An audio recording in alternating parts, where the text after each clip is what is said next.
জেনপাস PSC 2026 পরীক্ষা 7ই June. হাতে মাত্র কটা দিন, 2 মাসের মতন সময়।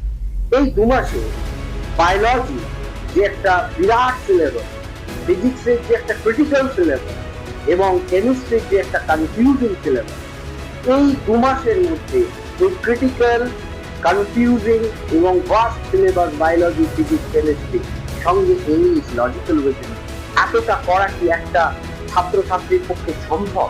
এবং সেটা আবার করে র্যাঙ্ক আনা সরকারি কলেজে এত অল্প সিটের মধ্যে কি সম্ভব? এবং সব থেকে বড় কথা হচ্ছে সরকারি কলেজে না চান্স পেলে তোমাদের বাড়ির 12 থেকে 14 লাখ টাকা খরচা হবে বেসরকারি কলেজে। এবং শুধু খরচা নয়, ওই ডিগ্রিটার থাকবে না কোনো ভ্যালু।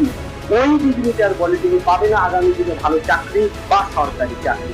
সরকারি চাকরি পেতে গেলে তোমাকে দরকার সরকারি কলেজে র্যাঙ্ক করা, এবং সরকারি কলেজে র্যাঙ্ক করতে গেলে physics, chemistry, biology, logical reasoning, ইংলিশে ভালো নাম্বার স্কোর করা। কিন্তু এত অল্প সময় তুমি কি করে ওই বিরাট সিলেবাসটাকে কোপ আপ করবে যদি না তোমার চেনা জানা কোশ্চেন কমন আসে, যদি না তার উত্তরগুলো তোমার জানা শোনা হয়, যদি কোশ্চেন গুলো চেনা জানা হয় এবং উত্তরগুলো চেনা জানা হয়, তবেই একমাত্র সম্ভব নাম্বার অফ কোশ্চেনকে অ্যাটেন্ড করে নাম্বার অফ স্কোর তুমি করতে পারবে এবং তবেই তুমি সরকারি কলেজটা পাবে। সরকারি কলেজে পেলে এক তো তোমার বাড়ির যে 18 লাখ টাকা বা 12 লাখ টাকা বেঁচে যাবে, 10-12 লাখ টাকা বেঁচে যাওয়া শুধু নয়, সরকারি কলেজে পড়ার যে গ্র্যাভিটি, যে ওয়েটেজ, যে ভ্যালু, সেটা কিন্তু প্রাইভেট কলেজে হয় না। প্রাইভেট কলেজের ডিগ্রি না আছে কোনো ভ্যালু, না আছে কোনো ওয়েটেজ, না আছে কোনো তার একটা প্রেস্টিজ, এবং প্রাইভেট কলেজ থেকে পড়ে কিন্তু সরকারি চাকরি বা ভালো চাকরিটা পাওয়া যায় না।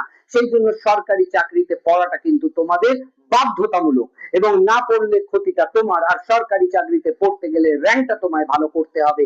সেই জন্য জয়দেব স্যার ক্লাসেসে এত ছেলে মেয়ে প্রতি বছর আসে। তার কারণ তারা জানে যে প্রিভিয়াস ইয়ারের সমস্ত স্টুডেন্ট জয়দেব স্যার ক্লাসে পড়ে 99% কোশ্চেন কমন পেয়েছে।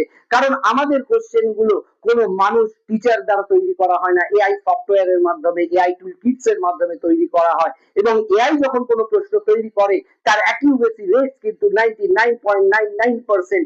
আমাদের প্রিভিয়াস ইয়ারের সমস্ত স্টুডেন্ট আমাদের ইউটিউবে গিয়ে দেখো তাদের ভিডিও ইন্টারভিউ, তারা বলছে স্যার আপনাদের কোশ্চেন থেকে আমরা 90% কোশ্চেন কমন পেয়েছি।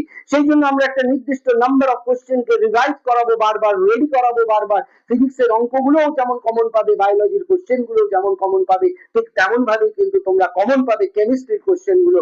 অতএব তোমাদের র্যাঙ্ক কিন্তু বাকিদের থেকে অনেক এগিয়ে থাকবে। এখন পড়ে জেনে পণ্ডিত হয়ে পরীক্ষায় গিয়ে ভালো র্যাঙ্ক করাটা কোয়াইট ইম্পসিবল যদি না তোমার চেনা জানা কোশ্চেন কমন আসে। প্রশ্ন কমন পেতে জয়দেব স্যার ক্লাসেসই তোমাদের একমাত্র ভরসা।